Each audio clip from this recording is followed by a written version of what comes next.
I recently did a no food shopping challenge, so let me tell you exactly how it went. If you're new here, hi, my name's Rihanna. I'm a stay-at-home mum to two boys. I have a toddler named Maximus and a nearly 1-year-old named Rocco. The reason I started this challenge was because, quite frankly, I felt like we were spending way too much on food shopping. I did our weekly food shop, which came to around £120 on the Monday, and by Friday I had done 3 smaller top-up shops. I say small, but every time I do a top-up shop, I end up spending £30 to £40 a go.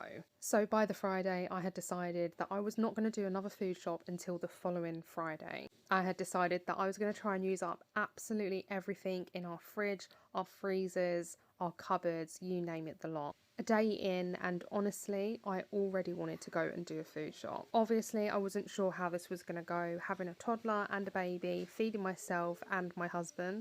But I was determined, let me tell you. We actually had loads of meat in our freezers, so that helped massively. And I actually found that I was more creative with the type of meals that I was making as well. I also feel like the boys tried things that they wouldn't necessarily eat on a normal week if I had done a food shop, and yet they still enjoyed the food. Some days were a little bit boring and other days were actually really good. I definitely felt, as well as being creative, that I was more resourceful and also really mindful of how I was using the food. One thing I cannot stand is food waste, and on a normal week, I feel like we have quite a lot of food waste. While I was doing this challenge, I actually felt that our food waste reduced massively. I do wish that I had taken a video of our cupboards and our fridge and even our freezer before and after, but I didn't.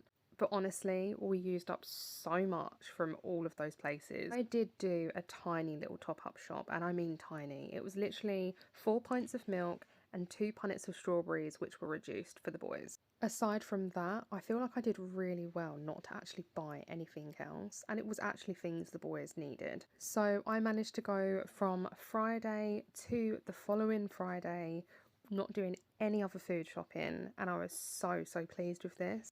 In all honesty, I had done the food shop on the Monday and I would have done another food shop on that Friday, and instead I managed to go to the following Friday. I really enjoyed doing this challenge. I'm a very determined person and I really wanted to make it work with what I had in the cupboards, and I did.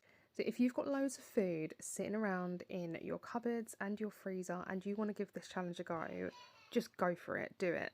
Even though Christmas is right around the corner now, I still want to be mindful of the foods I'm buying and how I'm using them. I feel like once you try this once, it becomes second nature. We saved ourselves so much money, I was more creative with the meals, and we reduced our food waste massively. So if you're thinking about doing it, then just go for it.